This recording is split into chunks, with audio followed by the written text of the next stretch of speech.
사랑하는 여러분, 제가 어릴 때 읽었던 유머책에서 이런 퀴즈가 있었어요. 하늘과 땅 사이에 있는 것을 한 글자로 말하면 무엇일까 하는 건데, 하늘과 땅 사이에 있는 게 뭘까? 정답은 과였습니다. 과. 하늘과 땅. 하늘, 땅 사이에 있는 글자가 과잖아요. 한마디로 넌센스 퀴즈입니다. 진지하게 생각하면 안 돼요. 오늘 설교 제목을 보고 좀 놀라신 분들 혹시나 계실지도 모르겠는데, 약간의 이런 트릭을 이용한 넌센스니까 너무 이상하게 생각하지 말아주셨으면 합니다. 우리가 너무나 당연하게 하늘에 계신 우리 아버지를 하나님 아버지라 칭하는데, 이 하나님이라는 명칭이 과연 어떻게 탄생하게 되었나, 오늘은 그것에 대해 이제 나눠보겠어요. 제목 그대로 하나님의 탄생이죠. 모든 생명 있는 것들과 사람들은 각자를 일컫는 명칭이 부여되는데, 한자로 쓰면 성명이라 하고 순우리말로는 이름이라고 합니다. 이름이라 그러는 것은 말 그대로 뭐뭐라고 이르다 라는 뜻이에요. 그 사람의 정체성을 말해주는 명칭인데, 태어나자마자 가장 먼저 이름이 지어짐으로써 인생의 첫 발을 내딛게 되고, 누군가를 만나면 서로 이름을 알려주는 통성명으로 인간관계를 만들어갑니다. 태초에 하나님이 천지 만물을 창조하시고 첫 인간 아담을 창조하신 후 가장 먼저 시키신 일이 아담으로 하여금 모든 동식물들의 이름을 지어주는 것이었고, 가인과 아벨을 이어 아담의 셋째 아들인 셋의 시대부터는 인간들이 하나님의 이름을 부르기 시작했다고 해요. 동서양을 막론하고 이름의 의미를 부여하는 문화가 존재합니다. 함부로 그 사람의 이름을 막 불러대는 걸 무례하게 여겨가지고 이름 대신 사용할 다른 호칭들이 발달했죠. 동양 같은 경우는 이제 호나 이제 자 이런 것들이 발달했고, 그래서 유비 그러면은 성은 유고 이름은 비지만은 이걸 유비라는 이름을 함부로 부르는 게 아니라 현덕이라고 하는 자를 부르는 것처럼 그렇게 이제 발달합니다. 심지어 테마, 엑소시즘을 할 때도 사람에게 빙의된 악령에게 너의 이름이 무엇이냐 라고 이름을 물으면서 구마의식을 벌입니다. 악령이 이제 견디지 못하고 자신의 이름을 실토하면 그대로 그 사람의 몸에서 빠져나가 버리는 거죠. 이렇게 이름이라는 것은 각 사람에게 혹은 영적인 존재에게까지 매우 중요한 의미를 지니는데, 하나님을 무엇이라 불러 매셔야 되는지는 무척이나 지대한 관심사였어요. 이쯤에서 소환되어야 될 주인공이 모세인데, 출애굽기 3장 13절에서 하나님을 향해 이스라엘 자손들이 하나님의 이름을 물어보면 제가 뭐라고 대답해 드릴까요? 라는 질문을 던지고, 하나님께서는 그 유명한 나는 스스로 있는 자니라 라는 대답을 해주세요. 스스로 있는 자, 한마디로 내가 곧 나다, 내가 난데 라는 의미. 오래삼아 나님. 창조주의자, 초월적 주관자이신 하나님의 위치를 그대로 드러내 보여주는 타이틀이 아닐 수 없습니다. 물론 거기에 한 가지를 덧붙이셨어요. 하나님 자신의 영원한 이름을 뭐라고 하셨냐? 이스라엘 조상, 너희 조상의 하나님 여호와다 알려주시고, 아브라함의 하나님, 이삭의 하나님, 야곱의 하나님으로 자신을 대대로 기억하라 그렇게 가르치세요. 이로 인해 우리가 하나님을 여호와 하나님이라 칭하지만, 이쯤에서 한 가지 깨는 얘기를 안 해드릴 수가 없네. 과연 여호와라는 명칭은 이게 정확한 표기일까요? 엄밀히 따지면 히브리어로 기록된 하나님의 이름은 알파벳으로 하면 YHWH 네 글자입니다. 그 당시 히브리어에는 모음이 없었습니다. 다 자음으로 썼어요.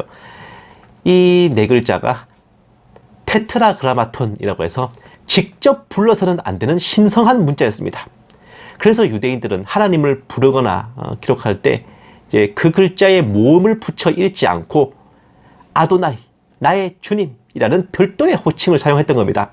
게다가 하나님을 일컫는 표기는 엘 또는 엘로힘도 있었어요. 그래서 뭐 미카엘, 라파엘, 가브리엘 끝에 엘자로 끝나면 다 하나님과 관련된 거예요. 우리가 여호와라고 하는 것도 실제로는 야.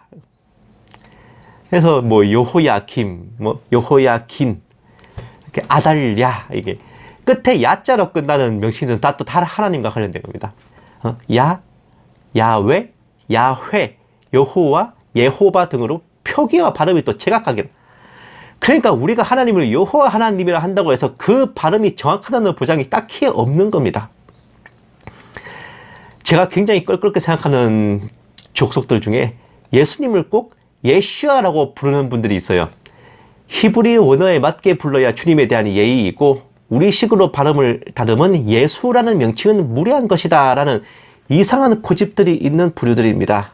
게다가 킹제임스 유일주의자들 같이 어떤 특정한 번역만이 최종 권위를 가진 유일하게 보존된 말씀이고 다른 번역들은 사탄이 변개했다느니 불완전한 모조품이라느니 하는 주장을 벌이는 족속들도 있죠.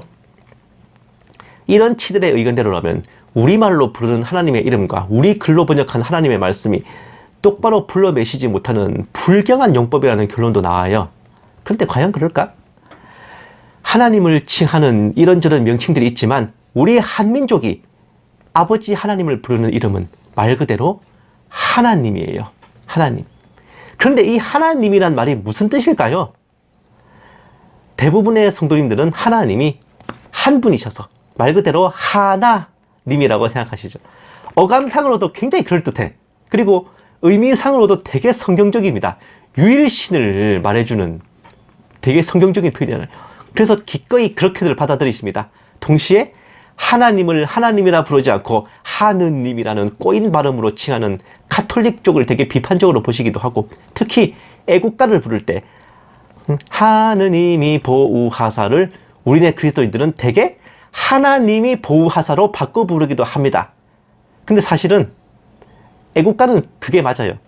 애국가가 원래는 찬송가여가지고 하나님이 맞는데 국가로 정해진 후부터는 이제 하느님으로 개사된 겁니다.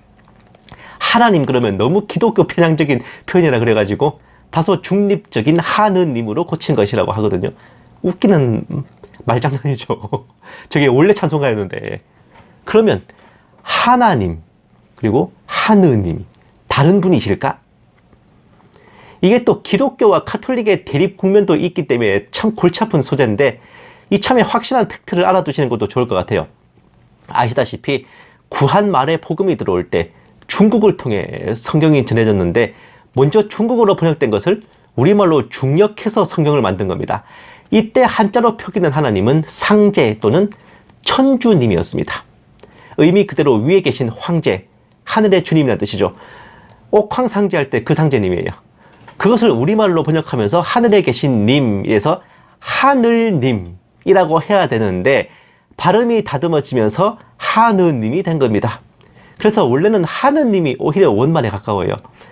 한국 초대교회에서는 한자어인 천주님을 쓰고 싶어 했지만 가톨릭이 이제 천주교라는 명칭을 사용하면서 그 호칭을 선점해서 쓰는 바람에 갈등이 생겼고, 가톨릭과는 별개의 호칭을 좀 만들어 했기 때문에 하늘님 또는 하느님을 사용하게 된 겁니다. 그런데 아시다시피 전국 팔도가 다 같은 발음으로 통일된 표준어가 아니잖아요. 지역마다 방언이 다르잖아.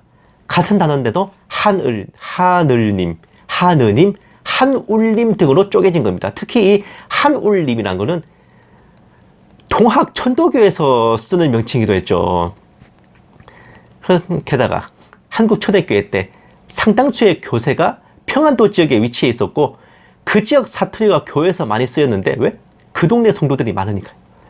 하늘님이 서북 방언으로 하날님이라 읽혔고, 하날님. 이 발음이 한 번 더 꼬여서 하나님이 된 겁니다.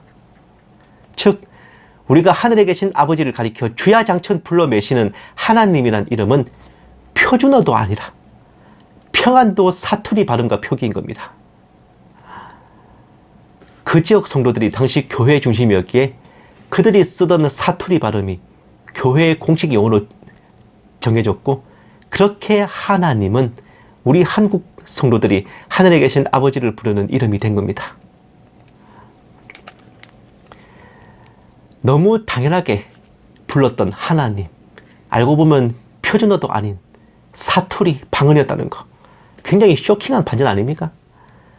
보존된 말씀 외에는 사탄이 변개했다느니 하는 킹제임스 패거리들과 예수님을 예슈아라고 부르지 않으면 불경하다 여기는 분들께서 대체 지금까지 표준말도 아닌 사투리 발음인 하나님이라는 단어를 어떻게 부르고 사용했던 겁니까?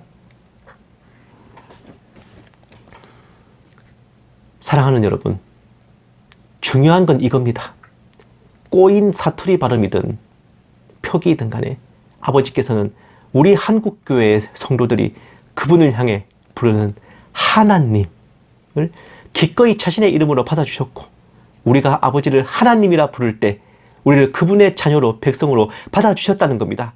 우리가 하나님 아버지, 살아계신 하나님 아버지께 기도할 때 하나님께서는 그 기도를 들으셨다는 겁니다. 원어로 불러야 받아주시고 뭐 다르게 부르면 외면하시는 게 아니에요. 하나님은 이스라엘의 하나님이시지만 또한 모든 나라와 민족의 하나님이심을 기억해야 됩니다.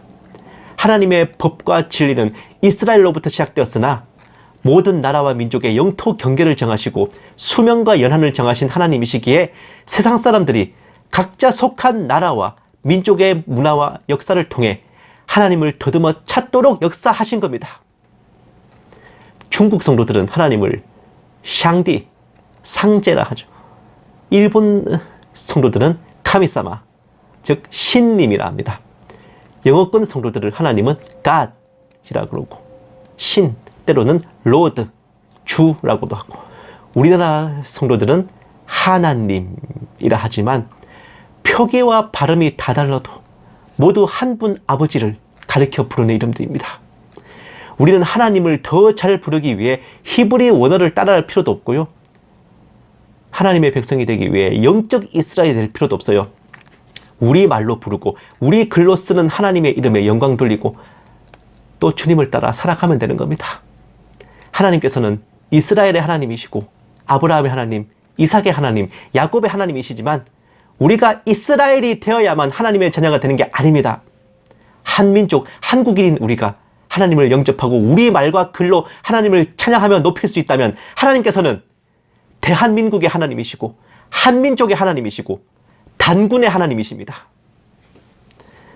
타민족과 문화의 언어와 글자를 빌려 쓰는 것도 아니라 우리 민족 고유의 말과 글을 주셔서 영광 돌리게 하셨으니 하나님께서 우리나라와 우리 민족을 얼마나 사랑하시는지 감사하지 않으세요? 어제도 오늘도 앞으로도 영원히 우리가 처음 주님을 영접한 그날처럼 우리가 하나님의 이름을 부르고 주님과 동행할 수 있음에 오직 감사를 드리고 주님 다시 오실 그날까지 이 나라 삼천리 우리 민족의 땅에서 하나님께 드려지는 찬양과 경배가 끊어지지 않도록 해야 될 것입니다.